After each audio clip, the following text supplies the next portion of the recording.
Greg and Josh are not paid critics. They are not experts, nor do they claim to be. They are just two nerds that love to talk about internet shows. However, they're still going to tell you about what they think.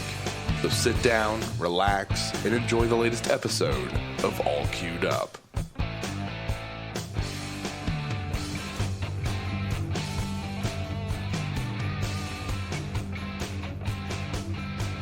Hey guys, welcome to a new episode of All Queued Up.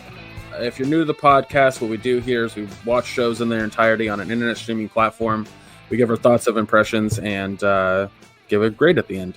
I'm your host, Gregg Dietz, and with me always is Josh Fisher and Betty Badger. How are you guys doing today? I'm great. Go. I'm good. How are you, Josh? I'm really good. I've had a pretty tremendous week, but we're not going to get into that on air. We're going to save that for another. We'll get there. Yeah, we'll get there. Yeah, but this today. Week's been pretty. Not today. This week's been pretty amazing. How are you doing, Greg? I'm good. I had kind of a shit situation with DoorDash. I can't express this enough. If you're ordering food, everybody listening to this podcast, if you're ordering food, like if it is a DoorDash or if it is a local place that delivers, tip your fucking driver, for fuck's sake. I had a woman, I kind of sent this to you guys, but I had this woman get really pissed off that I had a batch order and hers was second. She ended up like canceling the whole order and then acting like it was a major inconvenience that I was 10 minutes away with her order. Yeah. So. And your order, you hadn't, it hadn't.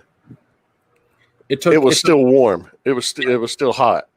Yeah, like it took me 5 minutes to get to the first house, and then she was like texting me the whole time, off and on, about like how long is it going to take? How long am I going to be? Which I can't see. I literally can't see. I was trying to put in like into my Google Maps like the first person's address and then the second person's address to see how far it would be, but it's really difficult to do that on the app. So, by the time I got to the destination, because again, my dad drives and I deliver. By the time I got to the destination, she was just like, "Well, I'm canceling it," and I'm like walking back to the car to bring her her food, and I look at the GPS and I'm like, "Okay, it says 10 minutes. Are you sure?" And she was like, "Yeah, I'm done." So we just drove towards her house, and I contacted customer service and was like, "They want to cancel.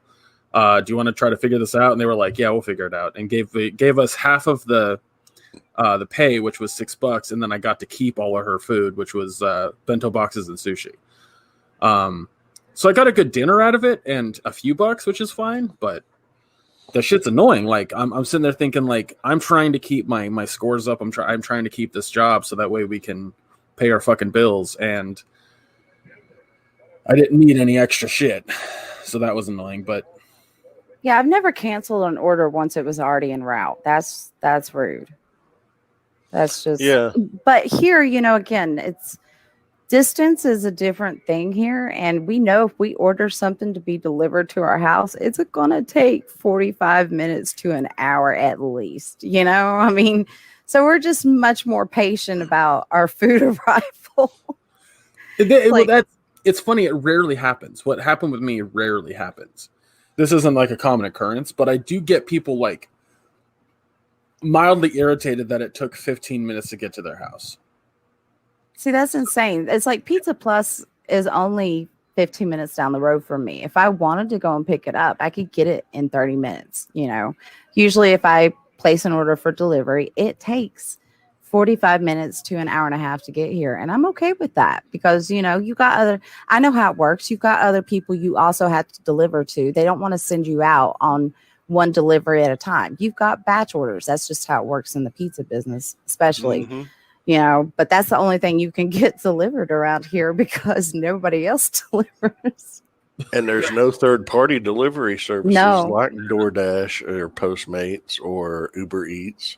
Or Grubhub or whatever other. Me and a friend of mine were looking into opening up a third-party delivery service back in 2004. We had been kicking the idea around. And because we had been in the pizza delivery business for years, and it's like, man, wouldn't it be great if you could just get other things delivered, you know? And we started talking about it, but never got anywhere. Man. Just.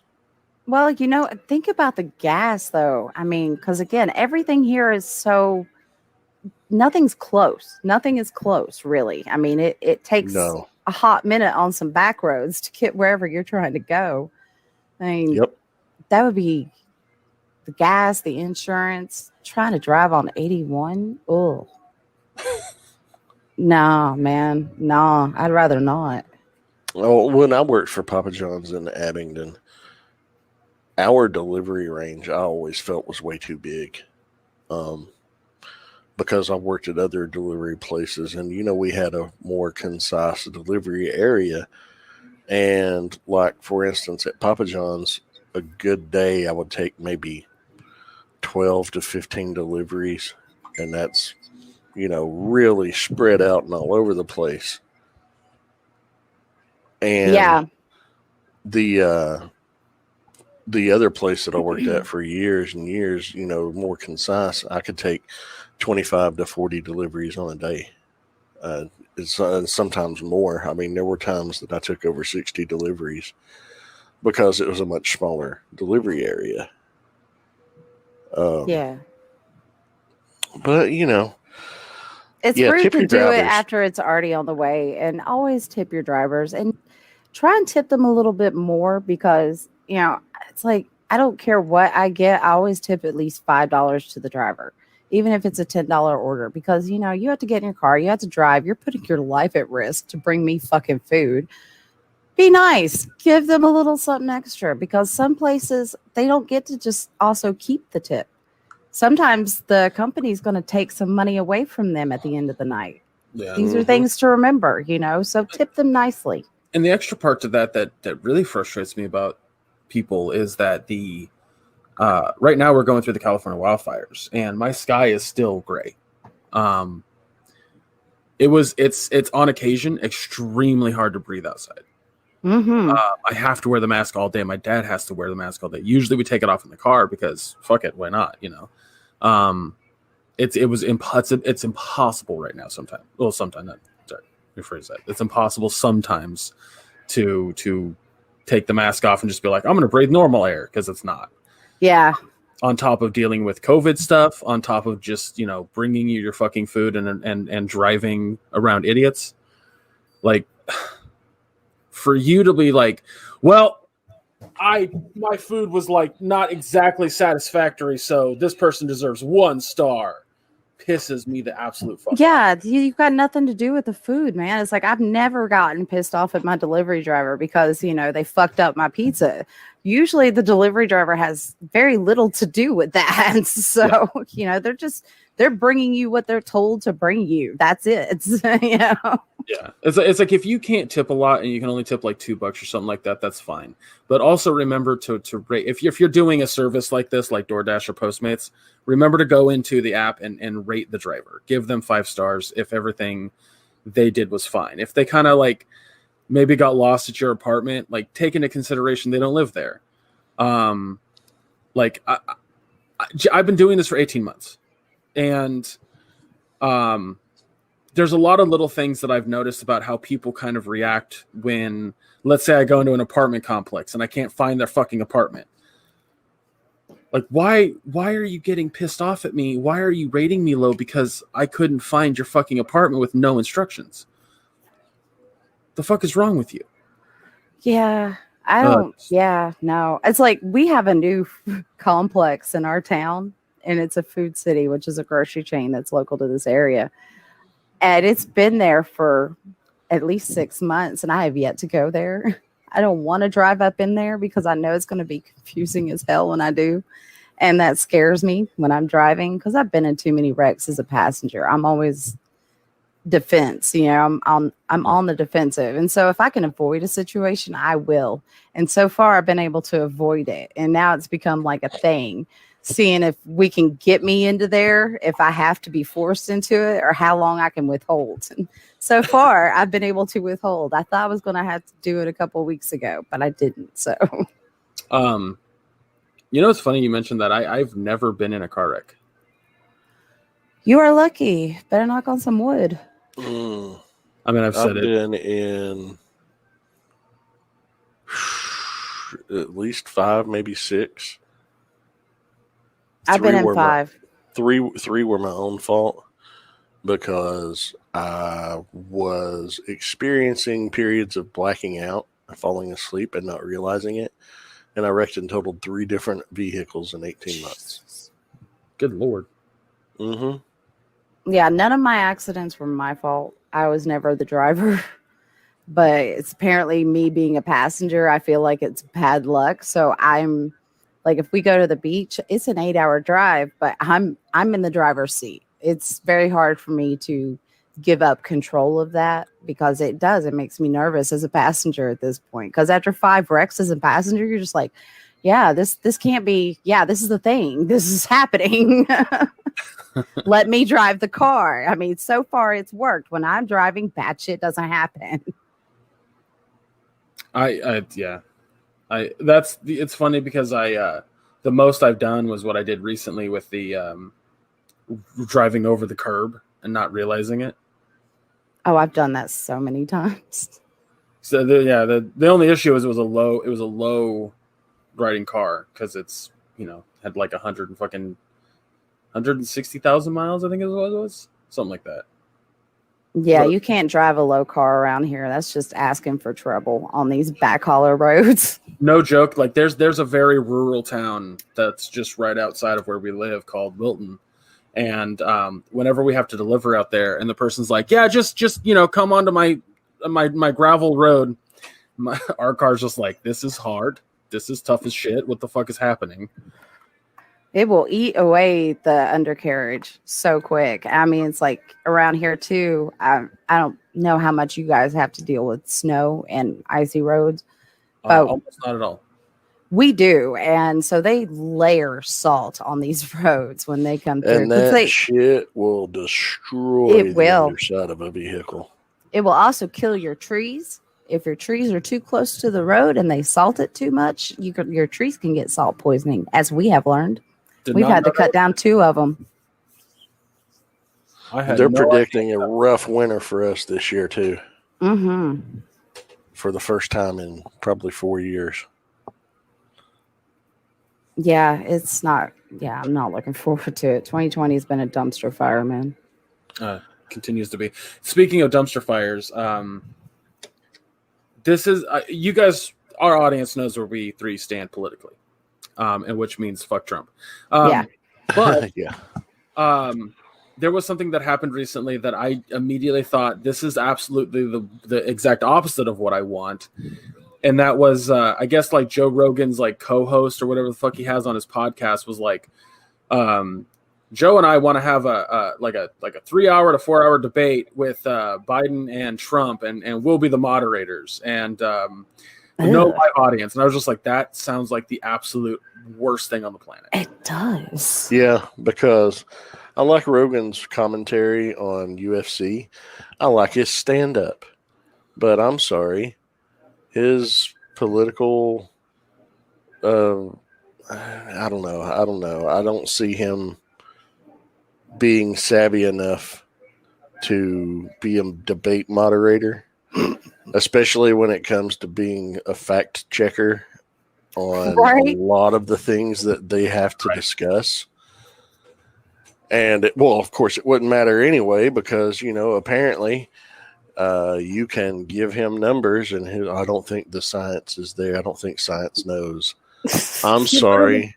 He literally told officials in California when he visited here in Sacramento, which I live really close to, they were talking about climate change. And that's one of the reasons that we have these forest fires. That's one of the reasons the world has forest fires all the time. Australia, South America, the African forest fires right now. The reason that they happen is because of climate change. Not entirely, obviously, like there's other underlying issues as well, but climate change is the majority one. It's definitely exacerbating the situation. Yeah. Well, it's like it wasn't that long ago that Gatlinburg pretty much burned down. Yeah, 3 years ago. Yeah, and we went back the year after it happened, I think. think it was 2 years after it happened. They were rebuilding. They were getting ready to be done with the Ripley's Museum. I mean, it was insane. That place just went up in flames. I mean, it's just, we usually have more rain to dampen these things, and that had been a very dry year. And I mean, it just lit that whole town on fire, and there was nothing that they could do because Gatlinburg is very closed in the mountains. And I mean, you light one match and it just whoosh, everything went up. It was insane. I know that we had a place here in last year that hundreds of houses were gone. I call it one that was the campfire. Yeah, that was super fucking close to where I live. Like when I'm talking about like the fires that are happening now versus that one, like I'm talking about miles of difference in closeness. This one's just larger. This year is just much fucking bigger. I mean, the West Coast is on fire, dude. The whole West Coast just looks like it has been lit up. I'm just like, I mean, we're used to you guys having fires, but this degree is insane. Yeah. Well, then the thing that when the officials were talking to Trump about what we should do and all this kind of stuff, they mentioned how we need to take action on climate change because it's part of one of the reasons that the fires are so massive and out of control. And his honest response was, it'll get cooler. You just wait and see. Yeah, I saw that. I was like, yeah, that says this coming from the same asshole saying that, it's going to go away. The heat, when it gets hot in April, it's going to go away. 200,000 deaths later, asshole. Well, that's, again, I looked at Jeff when he said that, and I was like, it's summer in Australia and they're still getting it. So explain to me how that's going to work out here, but it's not working where it's already summer. He probably doesn't even understand that Australia, that it's already tomorrow there. Oh, yeah. This guy has the understanding of, well, I've seen smarter boxes full of cat shit. You're not wrong. I like that terminology. I mean, it's so fucking frustrating. It's like if you and I'm gonna be honest with this, and I'm not trying to sit there and say that I'm not trying to be what I'm just gonna say it. Legitimately, if you vote for Trump or you support Trump, you do not give a fuck about other people. Plain and simple. You just don't. Absolutely. He has, the things he has done against the LGBTQ community, the stuff he has done against people with underlying health issues. The list goes on and on. The immigrants. Yeah, absolutely. That one keeps bugging me because nobody really is talking about that. And we've got thousands of people basically locked up in concentration camps in America. That's sickening. Did you see the whistleblower report out of the one from? I did. Oh, that's horrible. I mean, mangle anyone? Yeah. It's infuriating. It's absolutely infuriating. Like the other day, my mom was telling me how she's afraid to leave the house. Not just go out in public to the grocery store or wherever, like leave the fucking front door. And a lot of that has to do with the fact of the virus. And I sit there and think that she got a lot of info very early on that because of her underlying health issues, because of her smoking, it could kill her. And I think she immediately became what's that terminology for like somebody who can't leave the house? There's agoraphobic. Yes. God, I could not remember it. She has developed a surprise. What's that? I said that's a surprise. It's not a name. Agoraphobia? It is a name. Yeah, that's what it's a person's name. It wasn't a person's name, Josh. Oh, I'm sorry. I didn't know you were limited to forgetting just people names. I'm going to punch you. I'm going to hurt you. No, my point is that like she wouldn't feel this way if we had this virus properly taken care of. But now that there's near 200,000 people dead from it, our country is an absolute fucking joke. We can only travel to 5 other fucking countries right now. We can't even go to Mexico or Canada. No, because we got the cooties. I'm like legit pissed off that like. When you have somebody like Apricot Pol Pot in fucking charge, saying all the inflammatory shit that he says, and treating people the way that he does, we're a fucking joke because of this asshole. You know, it's bad. I hope that he's not reelected, because if he is, it's going to be even more miserable the next 4 years. Yeah, it's gonna be really tough, and I think that's the thing that really bothers me is that if I've blocked you or I don't talk to you right now, it's simply because I don't want to associate with somebody who keeps being okay with what the president is doing.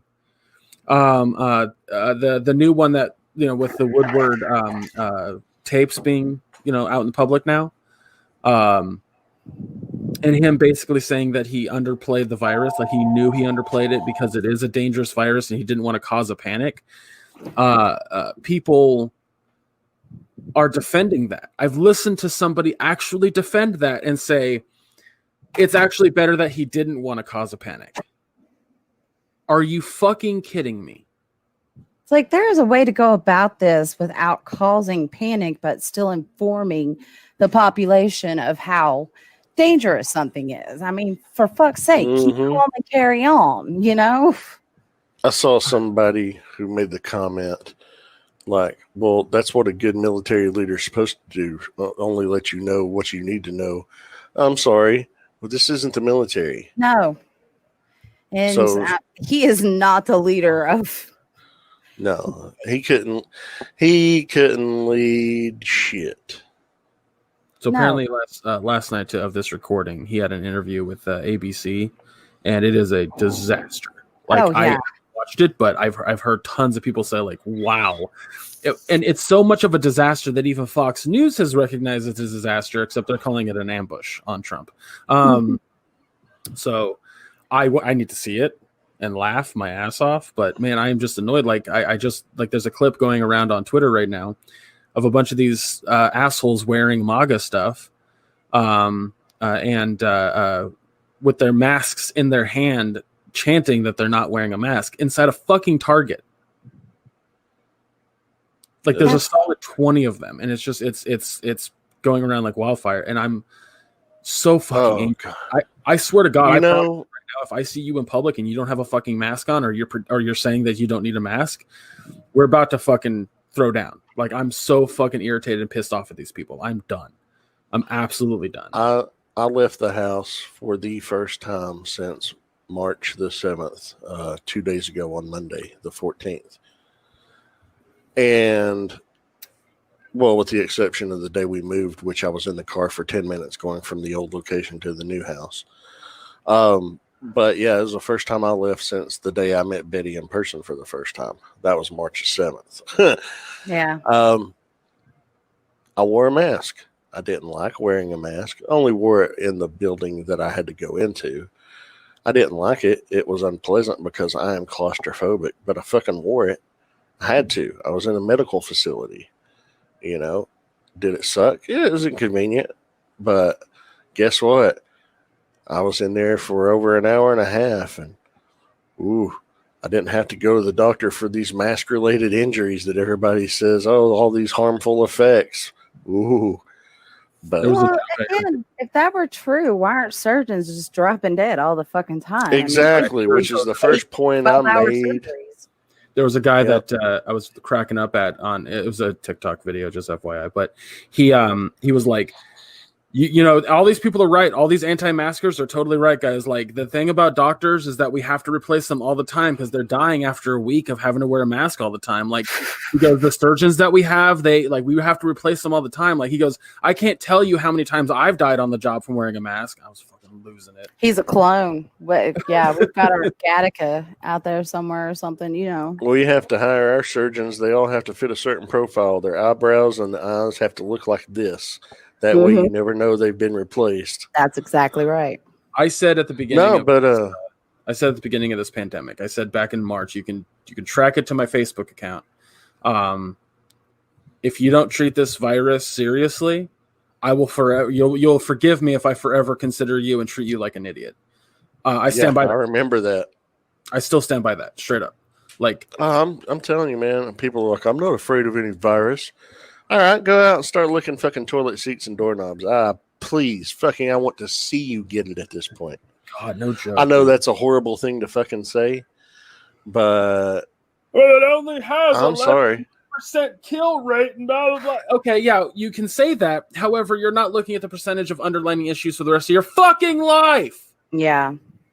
The fact that it can affect your brain, that's something that is completely new. Some of these people's brains are already infected, let's be fair. Yeah, well, I mean, it's causing long-term damage even for young people who have gotten it and survived. They're going to have complications for a long time because of this, if not the rest of their life.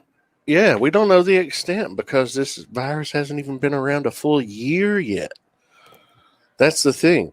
We are, 9 months into it being, this week will make 9 months being in the country of the virus, and didn't start spreading rapidly until, 6 months ago? And in in 6 months' time, you have almost 200,000 deaths. But, it's not as deadly as the flu, which kills about 35,000 people annually. But, if you listen to the tapes, he also says that he knows it's more deadly than the flu. Oh, I know. I listened to them, and I'm just like 1984. Like, I don't get how people still... It's got to be cult-like. It's got to be like a cult. I can't explain it otherwise. Anyway, he was talking on the interview last night on ABC about, how people have herd mentality, and that's what it is with the pandemic. I was like, what the fuck is he talking about? I don't understand what he's saying. Maybe he was trying to say herd immunity. Yeah, but it didn't come out that way. Oh my God, I have to. There's definitely herd mentality. It's like dealing with a dumb teenager sometimes who thinks teenagers think they know everything, so they'll sit there and tell you this shit, and that's what Donald Trump is. He is like a teenager who thinks he knows everything, and you can't correct him because he knows everything. Seen more intelligent puddles of vomit. Yeah, so that the reason I bring it up is because I'm so fucking fed up with seeing the absolute dumbest shit I possibly can. Like, I literally I need to block the people that I'm talking about on Facebook. I have to block them for my own mental health, because I was using them for a hot minute to see what the other side was actually saying and try to defend. But at this point, it's turning into like I can't handle it anymore problem. So there are some people that I love dearly that I cannot block. So I just unfollow them so I don't see anything on their threads. That's my problem, is that I'm not just I unfollow them on Facebook so that way they're not in my feed. Mm-hmm. But I need to block them so that way I can't even go to their page and see their shit, because I have this close habit of going, I wonder what this idiot said today, and then I go to their page and I'm like, oh my God, that's really fucking stupid. And then I get irritated and depressed. Yeah, again, when it comes to certain people that I love that are Republicans, I do not follow them, and I do not go to their personal pages simply because I love them and I don't want to be angry. And there was something that happened not too long ago with a certain family member, and I just shat all over his page because I was done. And I was like, I love you, but I can't do this anymore. I can't deal with this anymore. And I don't feel bad about what I did, but at the same time, it's like, I just have to just not look at your shit anymore because I love you. And so our relationship is going to go back to 1995 before there was internet, Yeah, that's kind of how I have to treat it. And that's why I'm not on Facebook. Like, if you guys, you don't see me in the realm of collectors commenting or on your guys' personal posts. Like that's why I just never open Facebook now. I don't blame you. But anyway, we got a few things we got to review, guys. So why don't we go ahead and do that? Yeah, we didn't mean to get into political things. Yeah. It just sometimes happens. It's more of a venting situation where I need to get it off my chest because it's so absolutely frustrating. Yeah. No, totally. I get it. But before we get into that, Monday I actually met with my prosthetic guy. Yeah. Yeah. They finally, what had happened was I've kind of been lost in the sauce, so to speak, when it comes to getting an upgrade for my foot and prosthetic. The healthcare system here, there used to be two, and now they merged, and they're one healthcare system. We only have one provider around here in the region. And they suck. They are fucking horrible. Fuck you, Ballad Health. Yeah, fuck you, Ballad Health. Ballad, Ballad, as in On so many levels. Ballad. They are fucking terrible. They, the guy who makes my prosthetic and services other amputees, he had his own private practice, and he worked with the hospital system, which before it was Ballad, it was Wilmot. Well, Ballad merged with Wilmot, and then Ballad took over his practice. Instead of working with the hospital now, he works for them, which he's not happy about. And during the whole restructuring of his organization, I got lost. So while I was sitting here waiting on a phone call for my parts for my new leg, and when I would try to call, well, his office is in this building. Let me transfer you there. No, we don't have anybody in this building here. You need to go back to this building. It was just phone tag, and I would leave messages, and he would never get them. Finally, I contacted the director of the department themselves because I'm friends with them on Facebook. It's like, look, I really don't like to bother you outside of work about a work-related matter, but this is what's going on. 20 minutes later, she had me an appointment. So I went and got a physical evaluation on Monday, recast the stump because the shape has changed, over time. And the physical evaluation, they said, your insurance, because of how well you've scored on this, you can get any type of leg you want. No questions asked. And I'm like, sweet. So hopefully in the next 2 weeks, I'll have the new leg. That's awesome. Yeah. So I'm excited about that. It just sucked wearing a mask in there. And the one of the people that were in there giving me the physical assessment, she works in the inpatient rehab. She's one of the nurses there, the therapist in the inpatient rehab. And she was a lot of fun. She'd forgotten how fun I was. So I had everybody in that office just laughing their asses off because that's what I do. I like to make people laugh, especially in, situations that would bring some people down. Life as an amputee, it's people are like, oh, that would suck. It's like, no, it's not that bad. It's fine. But yeah, I just wanted to talk about that for a minute. No, that's fantastic. I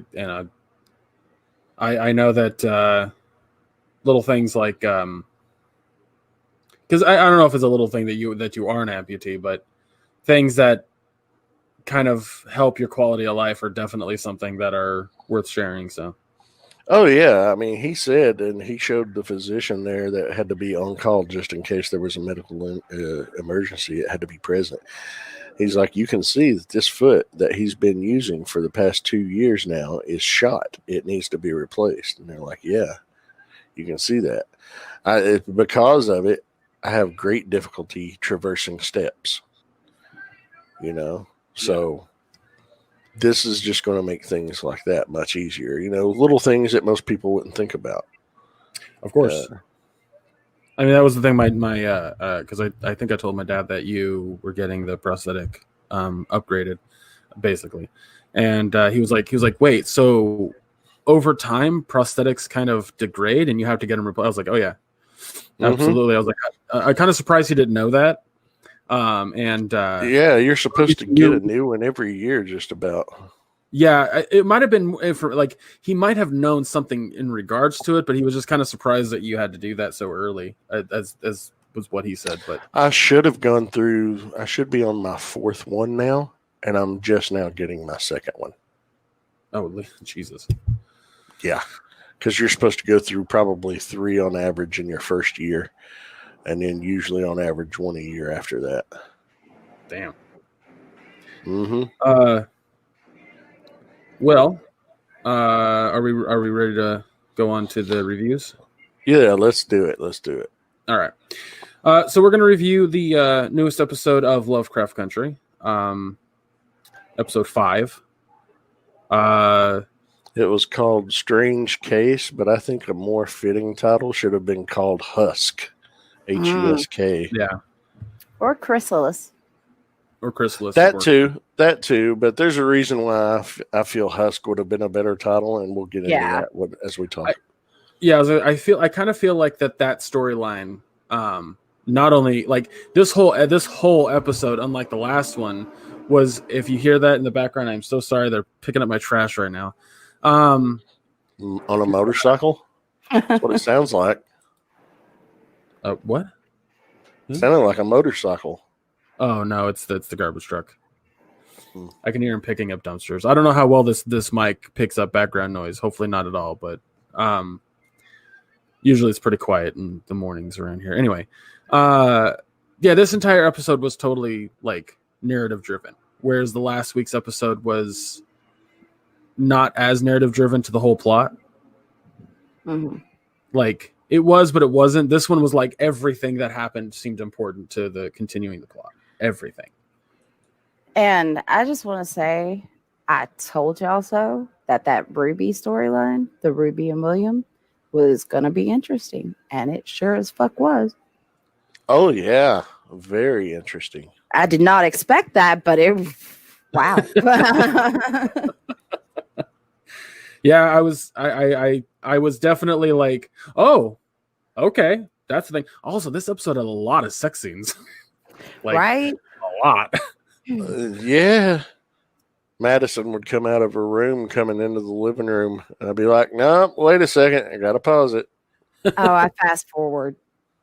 I always do. I fast forward because I'm just, again, it's like having porn in the middle of your show. It's show porn.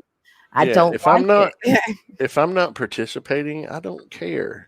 Yeah, I mean, there's so many ways to show that, these people might have gotten jiggy with it without showing them getting jiggy with it. So yeah, you just show them making out, fade to black. Yeah, we all know what that means. There you go. So yeah, it doesn't bother me in the slightest, but I was like, this per capita has more sex scenes than any other episode so far. Yeah. Well, I mean, it had three like intense ones. Yeah. Yeah, easily. Within a span of 10 minutes. Yeah, there was. Yeah, it was really. A lot of scootily pooping. A lot of what? Scootily pooping. Oh, okay. You never heard that? No, I haven't. I enjoy it. Hank and John Green. Yes. That's what they say. Yeah, I'm sorry. I'm totally up in their business because I homeschool. So they wrote the book. Oh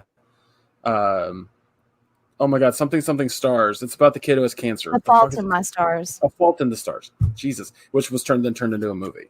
Yeah, and Paper Towns, Finding Alaska, and that was all Hank. And then John just came out with a book. He's the little brother. But yeah, I know way more than most people probably do. I don't know. If I'm not mistaken, they started their career on YouTube. Part of it, yeah. They were the Vlog Brothers, and they would do, and they still do it. They would make a video log and send it out into the YouTube sphere, and it was addressed to their brother, and they went back and forth like this, and they gained a following, and it just branched out, and now they do all this amazing stuff and Nerdfighteria, and I was like, they're extremely intelligent, which is yes, and that's what they're involved in a lot of educational stuff. So that's part of my homeschooling is having her watch educational things that go along with what we're learning. So I'm all up in Crash Course and SciShow, and I love it. I should be more because I do enjoy the Green Brothers, but I just don't. There's no like reason behind it other than I don't. But I'm a nerd. I'm a straight up nerd. So yeah, it's funny because I watch nerd stuff. Like there's a guy I can't remember his name. I want to say it's Kyle something, but he was on Nerdist. Kyle Hill. Kyle Hill. Thank you. I watch Kyle Hill all the time. He's great. He had a whole video I thought was fantastic about a thought experiment that he had to preface the episode that he did with what I'm about to tell you could have psychological effects on you. So like be prepared going into this. And it's I can't remember the guy's name who made it, but it's a the idea is that there's a creature that exists only by the sake of you thinking about him. And the more people that think about him or think about it, it wasn't clear if it what gender it was, but that doesn't matter. It was a situation where if enough people think it exists, it'll come into reality and kill everybody who didn't think it into an existence, but then also kill everybody right after who thought it into existence. So knowing about it can cause its existence, but not knowing about it can also have you killed regardless. So it's this weird like thought experiment that's supposed to fuck with your head. And I'm just like, or it's not real and I'm just going to ignore it.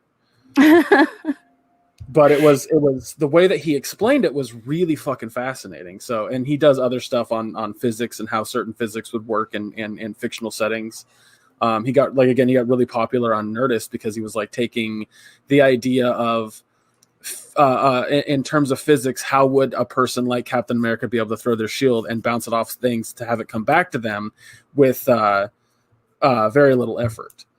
Or like what kind of force is behind Mjolnir when Thor throws it and all kinds. It was fucking awesome. But yeah. So he's got his own channel now. I know who you're talking about. Yeah, I watch his stuff too. Yeah. He was on Because Science for years, and that's what was associated with Nerdist, but he left them a few months back, and now he's just got his own channel under his own name, Kyle Hill, and he calls it The Facility. Yeah, where he does all of his videos from.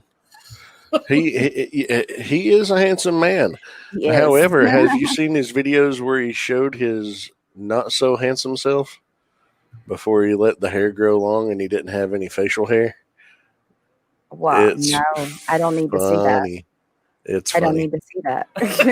So I've never seen my husband without facial hair, and I don't want to.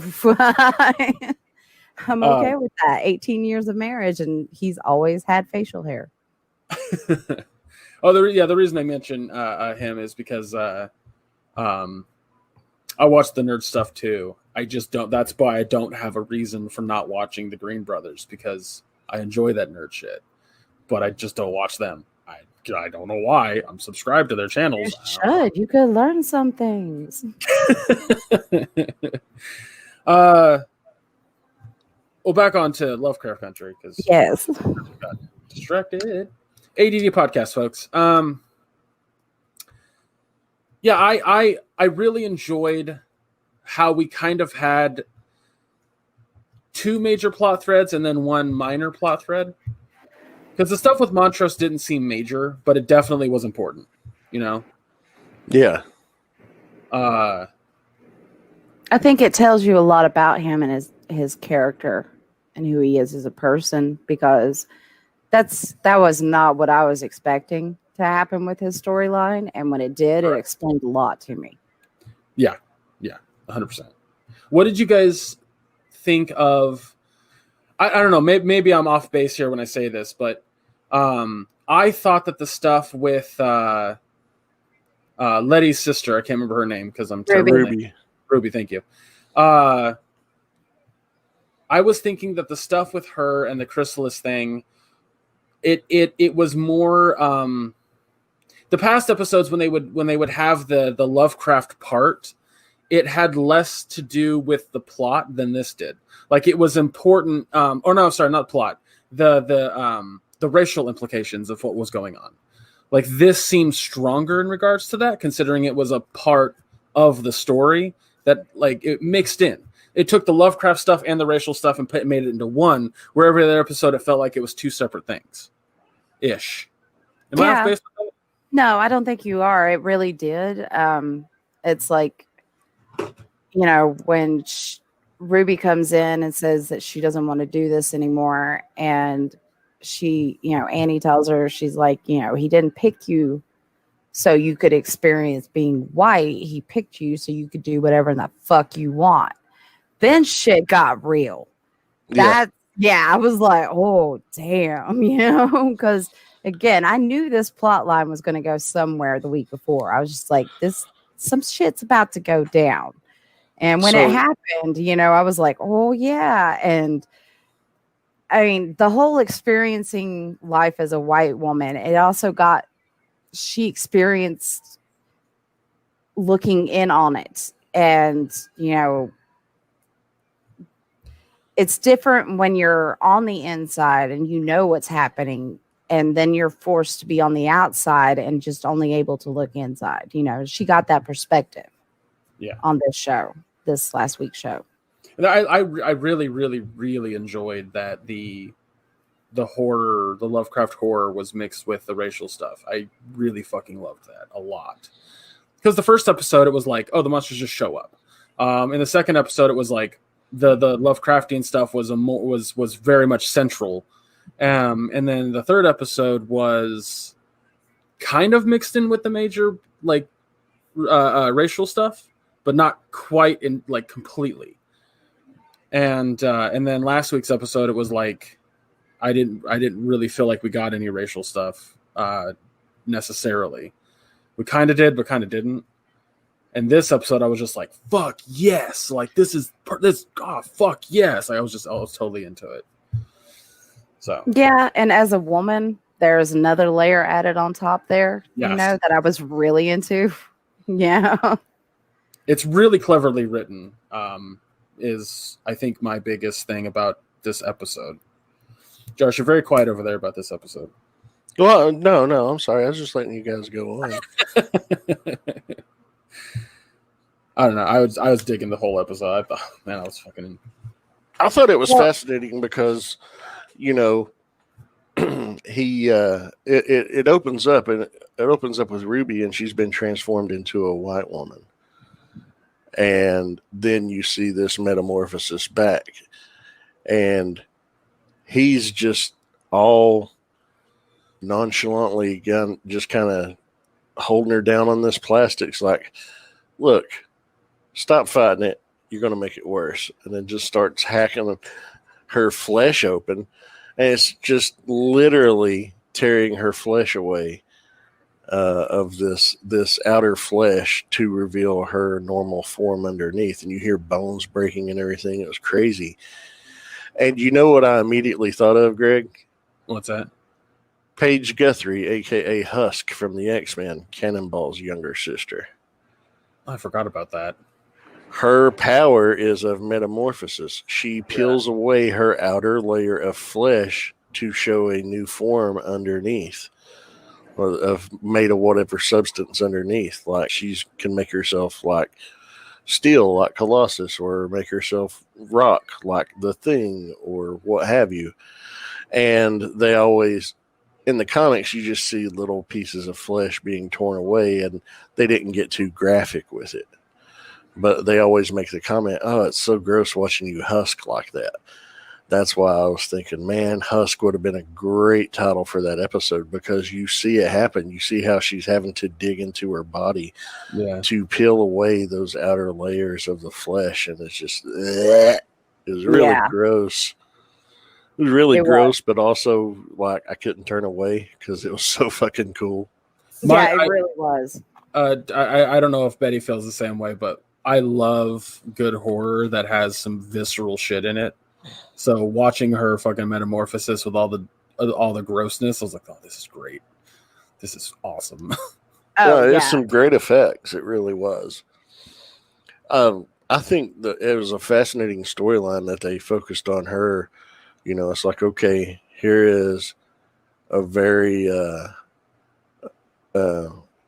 proud black woman who is renowned in her community and who is very well educated and trying her damnedest to get a job at this department store. And when she goes in, remember last episode, she went in to try to apply for it, and they had hired another black woman in her place.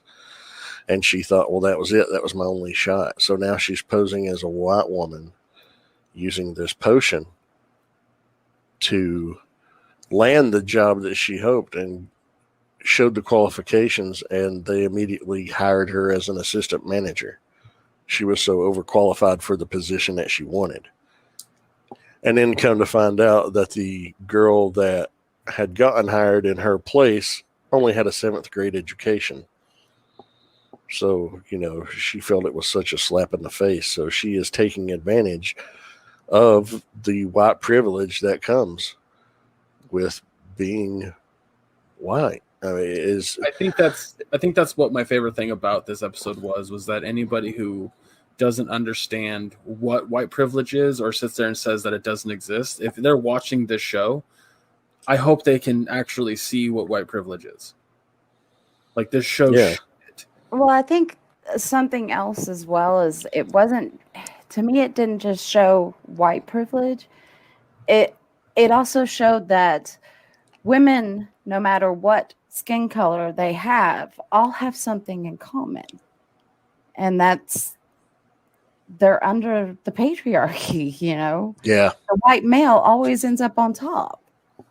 And I think she realized that. I think she got a little feeling of that with her boss, you know, because he was still treating her as he would any white woman under his control, you know? And that's, he didn't just do it to the black girls, he did it to her too, as a white woman. And, you know, I think that might have given her a different insight as well.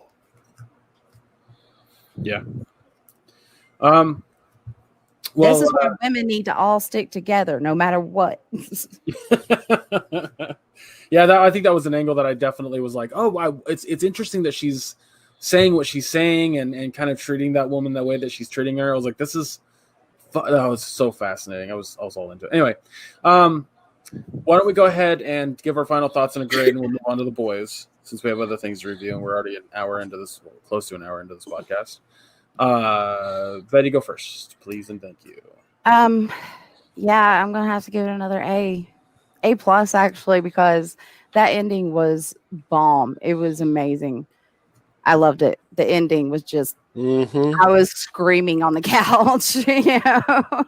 I'll just mirror exactly what you said. A plus for me. I thought that the angle with Ruby was fantastic. I thought everything going on with Tick and Letty was fucking utterly fantastic, and it gave some new layers to Montrose, which I'm excited to go further into in the next episode. So I'm 100% A plus with you on that entirely. Josh? Really, really strong episode. I think it was much stronger than last week's. Even though last week's was fun, this one added a lot more, and it tied it character together. It tied it together. It gave it more character development. The fascinating storyline with Ruby and the options she has at her disposal is a lot of fun. And at the same time gives you just more of that glimpse into how difficult it was then for both women of color, women in general, but specifically women of color. Yeah. And this show's I love what this show's doing, and I can't wait until next week. Agreed. So I'll give it an A+ as well. Fantastic. Yeah. Again, if you guys aren't watching this show, I don't think us three can recommend it enough. No, we can't. It's amazing. You have to watch it. It's just such brilliant storytelling for this day and age. Yeah. All right. Well, let's go ahead and move on to The Boys episode 4. Amazon's doing this a little differently, as we said last week. So every week from here on out, there'll be a new episode, which we will review. This episode takes place after the aftermath of what Stormfront did. What I personally love about what this show is doing now is it's going more hardcore into Homelander than The Boys. It's really diving into his like psyche and whatnot and how his thought processes. Whereas last season it was just like he's just the villain. Like it did a little bit, like but it wasn't a ton. Like this episode really cemented how we're going to be seeing him this season, especially like the ending. Yeah, he's definitely got some issues. That's One or two. Yeah, just a couple, Other than that, he's such a great guy. No, I mean, I haven't read the comics, so I don't know how much it differs in this episode, but Quite a bit. when he went to the cabin and she comes out in that nightie, I was like, is this a dream scene? First I was like, is this a dream scene? And then I've switched back to it again after another scene. And I was like, this isn't a dream scene. This got to be doppelganger. And sure enough, I was like, oh, that's desperation. I couldn't even. No. I think that's where we were too, because I was watching with my folks and they were immediately like, is that like a clone or is it like a dream sequence? And I was like, I don't honestly know either way. And I was kind of surprised by that reveal. Yeah. I mean, I saw it coming after they switched back. I was like, no, this is too crisp. It's too intrinsic to what's going on. That's got to be doppelganger. And that's exactly who it was. And of course, he features hot and heavy in the ending as well, which was 10 times more fucked up. So Right. Like I'm curious how that's gonna that ending is going to affect Homelander from here on out, because it wasn't just, spoiler alert for anybody who hasn't watched the episode yet, but go watch it. Seriously. If you're not watching Boys now, I don't know what to tell you. It's episode 4 of season 2. We're going to spoil it. When he kills Doppelganger looking like himself, that's gotta say something to his mind. That's gotta speak volumes to how he's. Oh yeah, Freud would have a field day with this. Right. There's so fucking much. I hate the term, but there's a lot to unpack there. Oh yeah.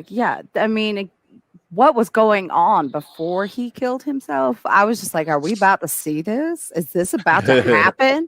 And then it was like, oh no, it's still him. He's still there. Yeah. Yeah. One of the other things, speaking of psyches throughout the show and with characters, the one that I find fascinating that they didn't really touch on in season 1, but now they're really touching on it in season 2. And it's something that I always loved about the comic, because it's definitely present in the comic, is Butcher's absolute utter hatred of superheroes, that it wouldn't matter what they did, how good they were, he doesn't want them around. He is absolutely prejudiced against supes, period. Mm-hmm. And I love that they did that in this episode. Oh, yeah. Now, I just have to ask, maybe I missed something, but is his hatred purely based on what happened with his wife, or was there something that happened before? Something happened before, but I won't say what it is. Okay. I was just curious. But that certainly made his hatred far more intense. Oh, I would assume so. Yeah.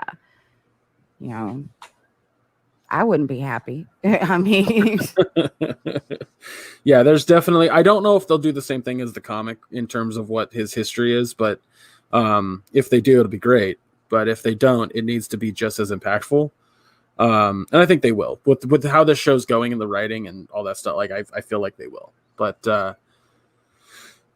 my Atlanta, like yes, I say oh my Atlanta. Just yeah, it's just I don't know. It's I'm happy that in the comic they don't really dive into psyches that much as this show, I should say. Like this show is like a character dissection, whereas the comic is like, what if superheroes bad guys? Kind of, you know? yeah. And I'm wondering if they're going to bring the element of, say if Huey takes some V, is he going to become temporarily superhero like in the comics? I hope so. I wonder if Yeah. anybody's tried this yet. I mean, why has nobody been like, hey, little taste, especially Frenchie. I expect him to have tried it by now. It's and funny that might be because- the route they're going with. They may actually have him experiment with that. Yeah, I think one of the things that the show could do down the line is like there were regular humans, adult humans who experimented with V, and it was such a catastrophic problem that Vought just buried it, like they do everything else. Like with don't do drugs, kids. I mean, what because well, I was gonna say, what about the other part of this season about Liberty? Yeah, that's was that bring up? Were y'all expecting that, or not? Were you as surprised as I was? I when she pulled up the newspaper and said this is Liberty, that's like before it showed her, I was like, no way, it's Stormfront. Like I was kind of surprised by that. But it wasn't as the picture was shown. It was like right fucking before it. My brain made the connection. Yeah, I mean it was like right before, and it's like, oh, I did not see that coming until right as it happened. And it's like, okay, yeah, this got a hell of a lot more interesting. I mean, because obviously this bitch has been around for a hot minute, so can she actually take down Homelander? I'm curious. That little scene between the two of them, was she really afraid? No, I think she's playing Homelander because she knows. I think she sees his psyche. I think she sees how broken he is and how absolutely dependent he is on fans or love of some kind in that fashion. And I think she was definitely trying to play him to play his hand at that moment, but he went the opposite direction she was expecting, where she's like, we could help each other, and then her plan would have gone through.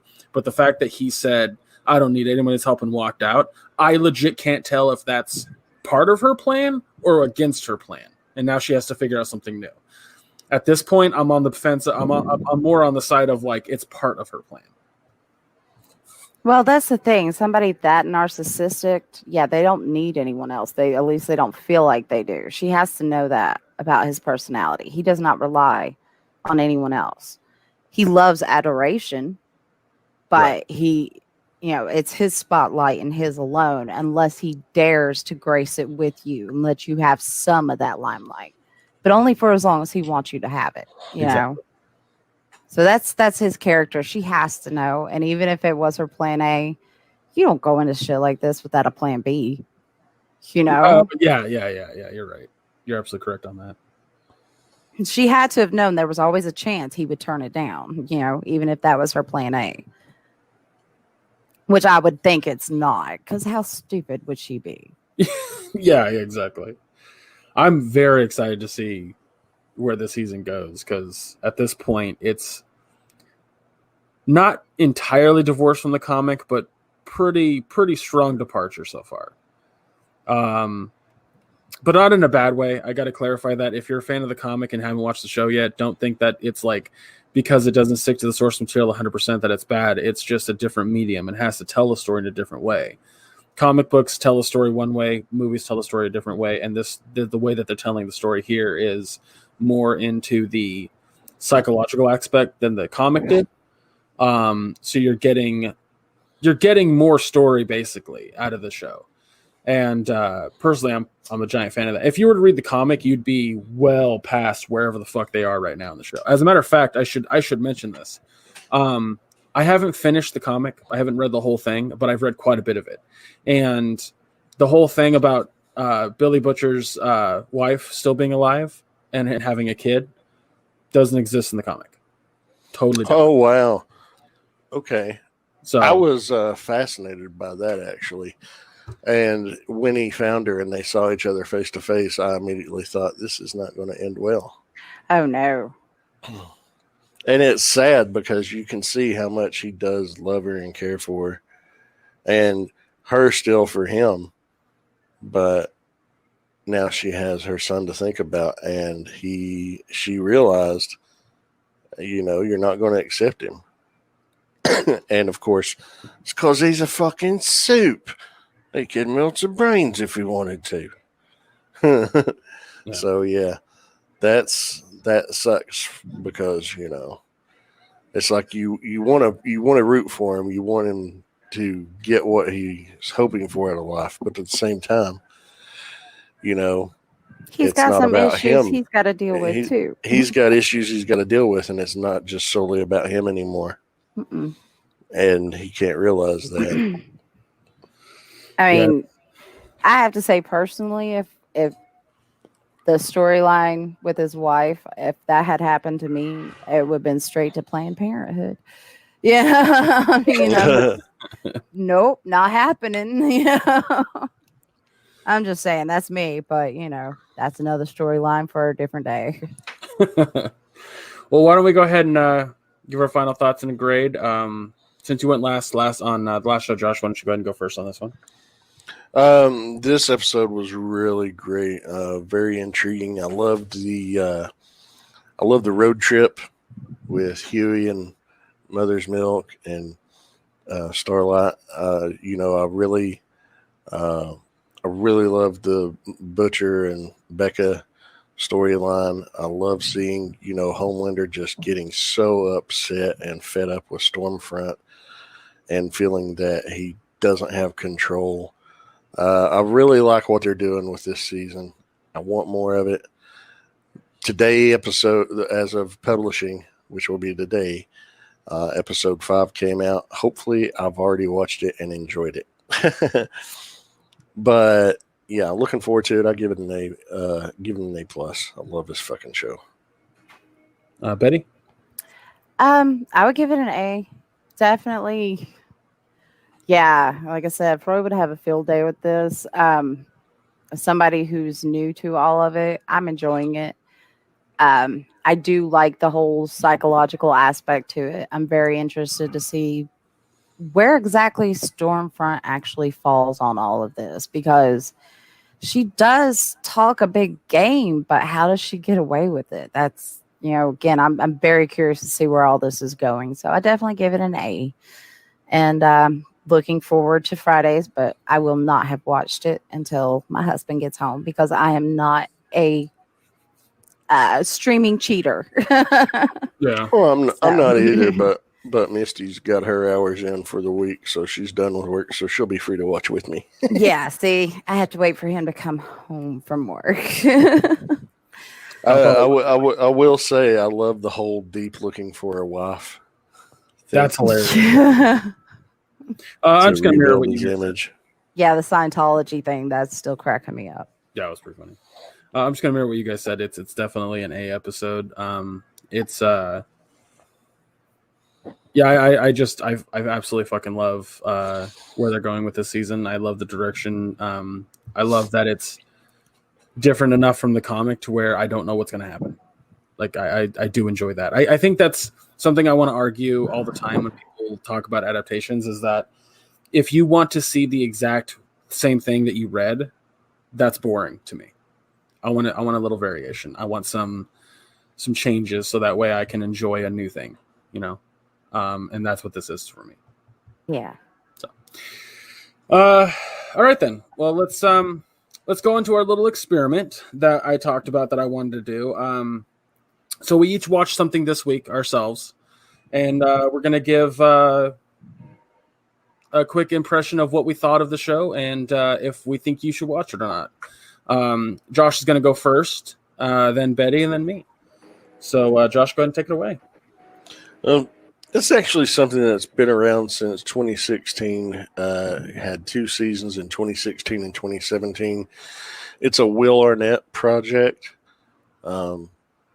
Will Arnett gained notoriety, fame from Arrested Development, and then, of course, becoming Lego Batman. But it's a little project, and I mentioned this when we were on the TMI Daily podcast as a recommendation that's not very well known, maybe flew under your radar, a hidden little gem, so to speak. It's called Flaked, Flaked. I think it's a fascinating little show. It's only 14 episodes between the 2 seasons, about a 30-minute runtime on the average. So it's very digestible. But it's essentially a character study about this guy named Chip, who's played by Arnett. He's a self-help guru who's basically struggling to stay a step ahead of his own lies that he spins.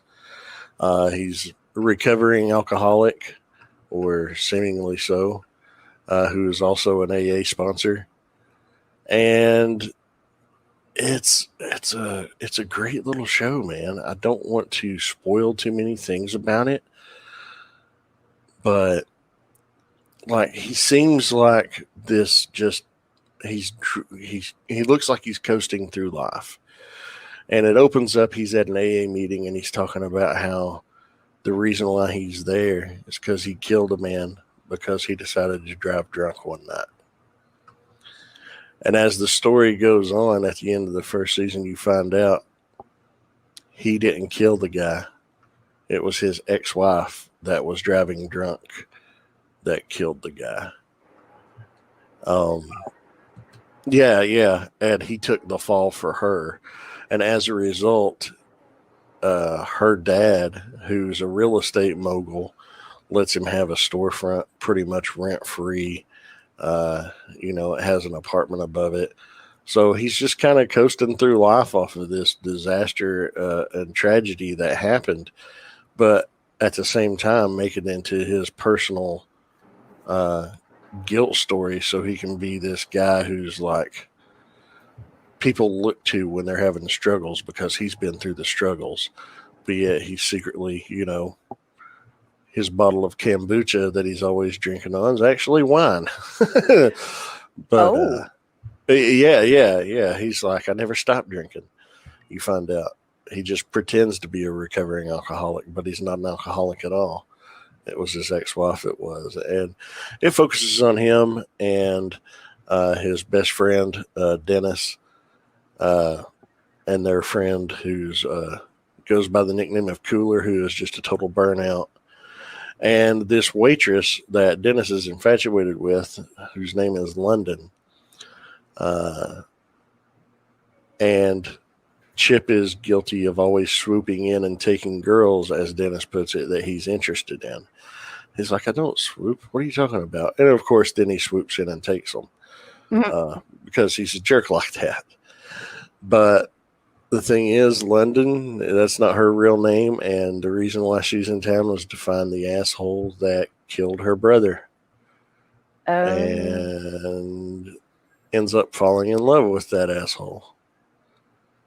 So yeah, it's just a fascinating little project that Will Arnett did that looks into what the life of somebody going through these things is like. And it just, no rhyme or reason. It's just here it is. This is what's going on with this guy at this time, at this point in his life, and the people around him. And I like that. I like little things like that. So, I think if it's something that people should check out, it's very digestible, like I said. question for you. As the story seems incredibly heavy with its themes and whatnot, it does star Will Arnett. So is there comedy? There's a heavy comedic aspect to it too. There's shit that's just flat out funny as hell, but there are a lot of heavy themes to it. Yes, but there's also a lot of it's dark comedy. I wouldn't call it a dramatic comedy. It's definitely a drama, but it's also a comedy. Gotcha. But it's presented more as a comedy with dramatic elements. So a dramedy, as they call it. Yeah, but I know Arnett doesn't like it referred to as that. I think it's more dark comedy than dramatic. But there's definitely some funny bits in it, like Christopher Mintz-Plasse, the kid that played fucking Fogel in Superbad. That kid McLovin. Yeah.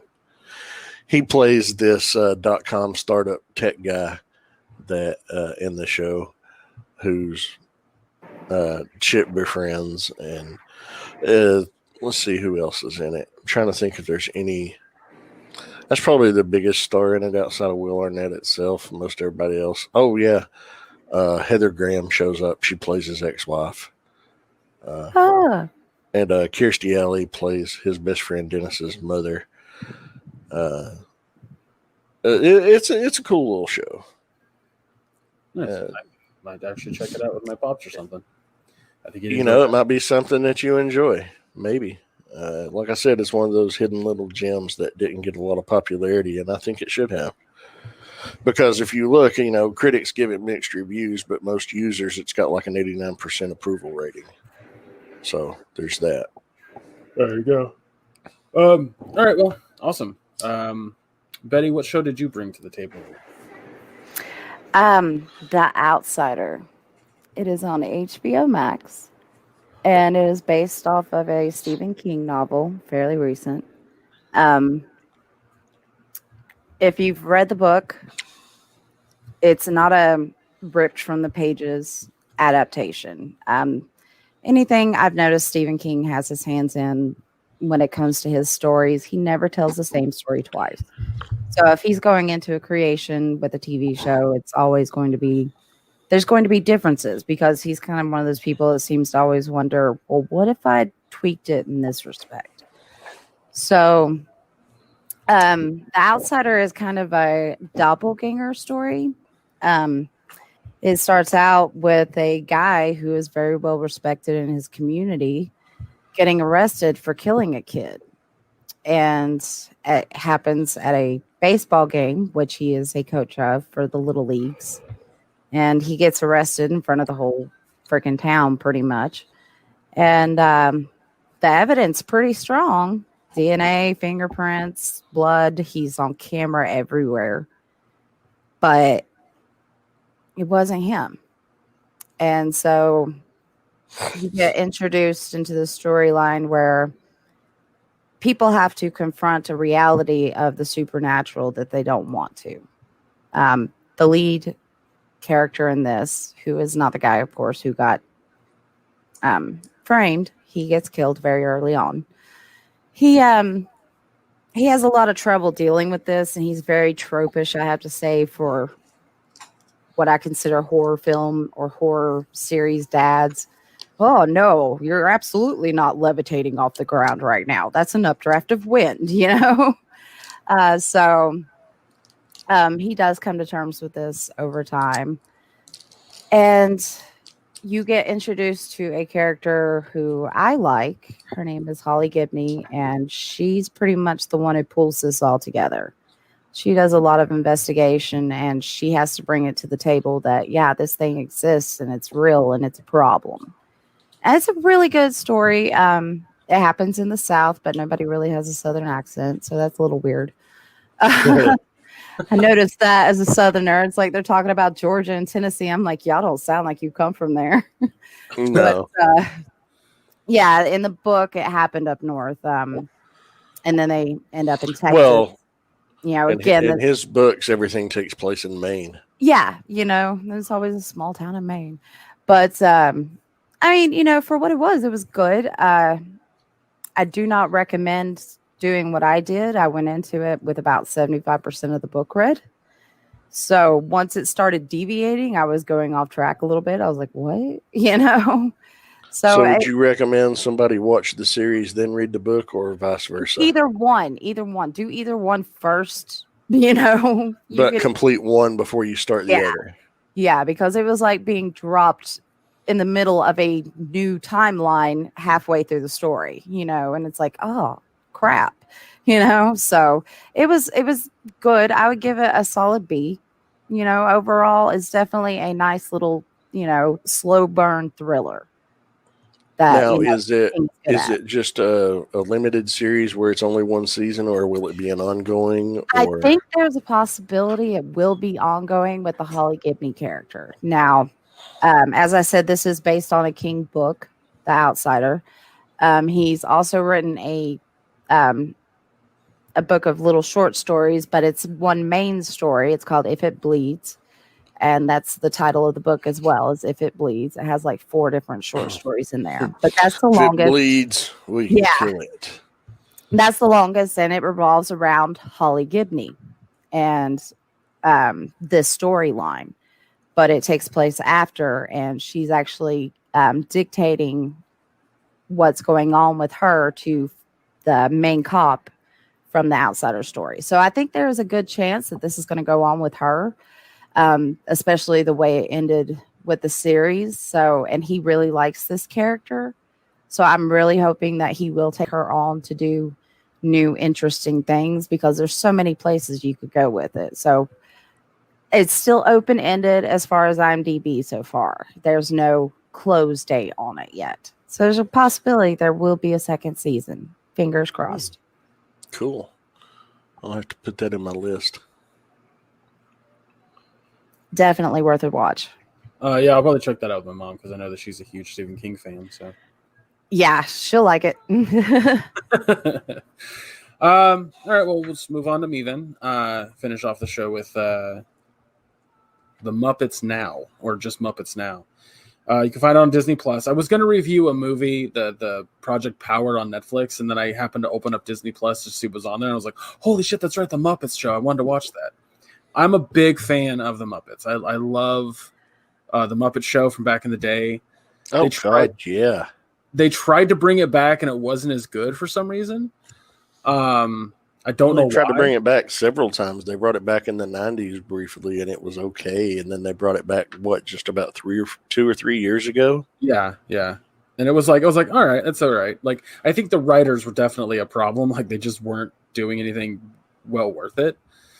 But Muppets Now isn't that that's gonna sound terrible, isn't that bad.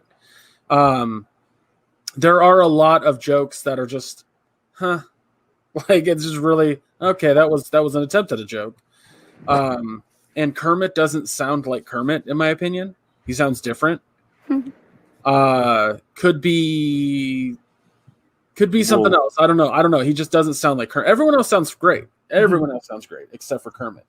But what the show does is it tries to structure itself like a web show, like Scooper or Scooter. Is it Scooter? I think it's Scooter.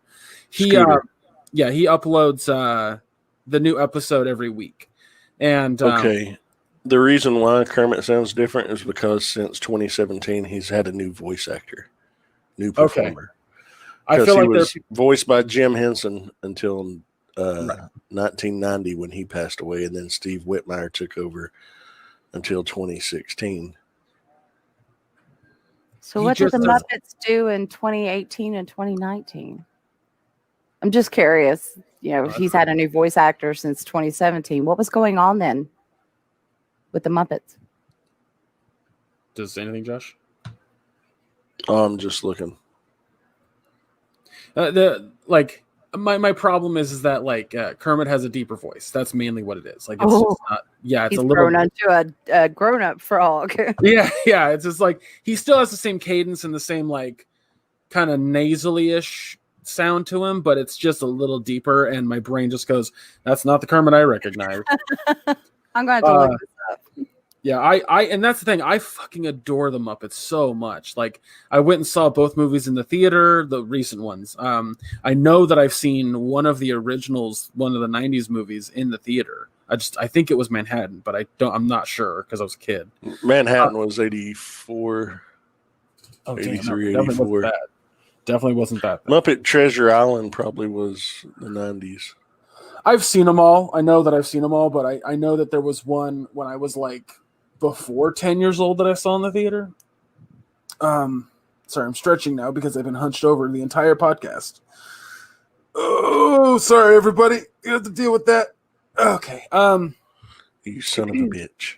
The the way the show is structured is it's like a web show. So when Scooter uploads a new segment, it's a reoccurring segment. So it's there was one that was in every single episode called Lifestyle with Miss Piggy, and she kept screaming that it was supposed to be lifestyle, but I was like, lifestyle is pretty fucking clever.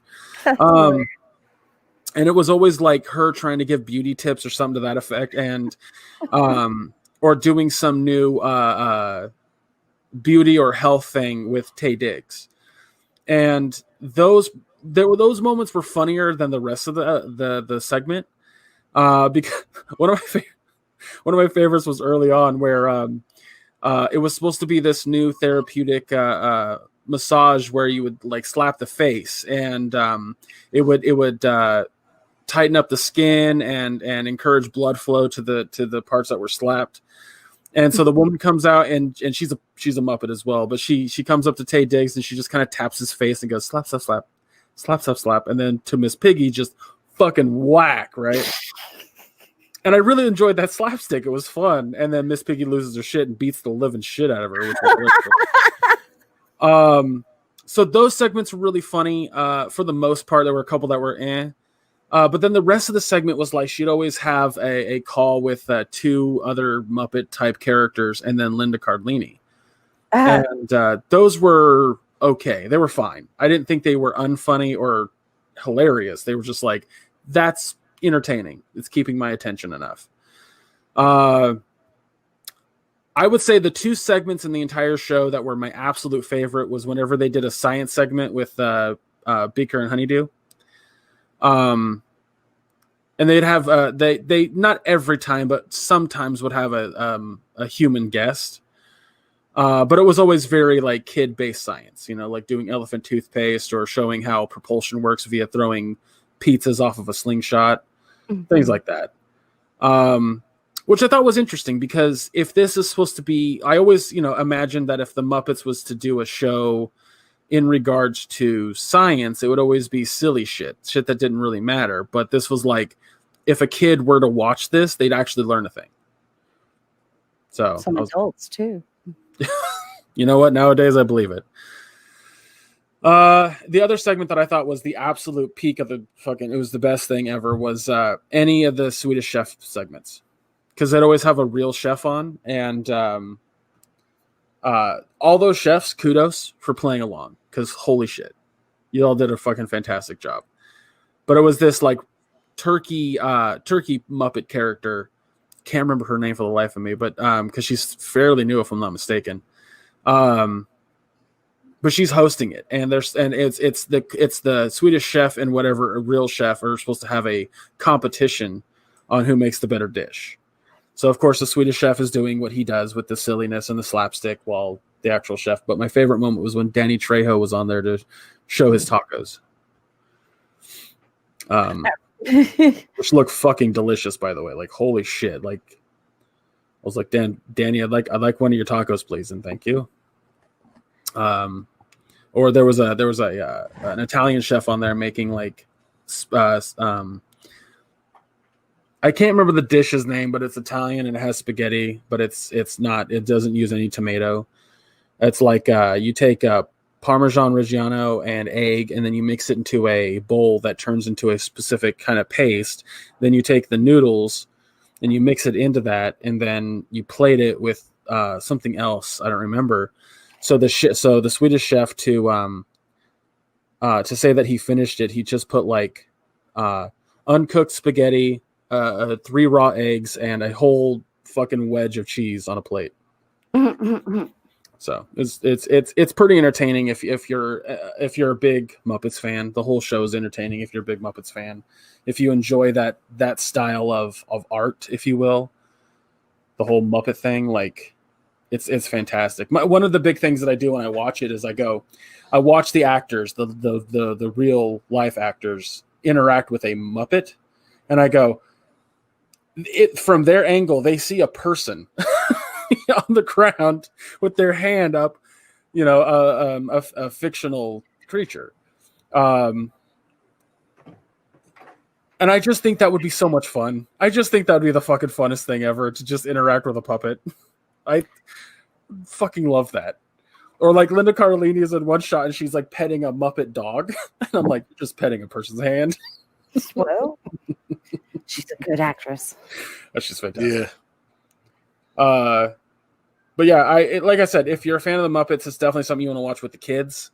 Kids are going to find it fucking hilarious. But if you're an older person and your sensibilities are a little different, you're not going to find it as funny. But again, if you're an adult who's a huge fan of the Muppets, you're going to find it very entertaining, like I did. So take that, with you if you decide to watch it. But it's definitely a family show. There's nothing in it because there's segments in the original Muppet Show from the 80s, I want to say. 70s. And 70s, yeah, okay. I was like, I don't remember when it premiered. That have adult-ish jokes that would go fly right over a kid's head. This absolutely does not. It does not have any adult jokes in it. It's all kind of baseline where, 8-year-olds can kind of get it. Should be humorous to most audiences. Yeah. If you're an adult who likes slapstick, you're gonna enjoy it. But I think that's it. I think that's it for the show. I liked it. I enjoyed what I watched. It's only 6 episodes too, and I think they're gonna do more. So awesome. Disney does own the Muppets now, so yeah. All right. Well, that's it. That's it for that. You have 3 shows that you can decide to watch or not. I think that all 3 of us brought something completely different to the table, so I like that. Yeah. Yeah. Do you guys want to keep doing this style? I really enjoyed this. Yeah. I mean, from time to time we can do that. Yeah, like maybe once a month or so. I don't know. Okay. Yeah, we'll figure it out. We'll work something out. Yeah. That was the test, and I want you, the audience, please, let us know if you enjoyed this style, like us giving different reviews, or if you'd rather have us do the compiling one where we all watch the same thing. Let us know what you thought of this, and that'll help us decide if we're going to do it again. Greg, do you know that they have an actual reboot of the Muppet Babies? No, is that on Disney Plus? It started out in 2018, and it was renewed for a 3rd season last year. It's on the Disney Junior and Disney Channel. So is it on Disney Plus, I wonder? I'll be damned. Because I loved Muppet Babies when I was little. I have to say I'm not a big fan of the Muppets. I think my favorite Muppet thing is when Kermit the Frog covered Hurt.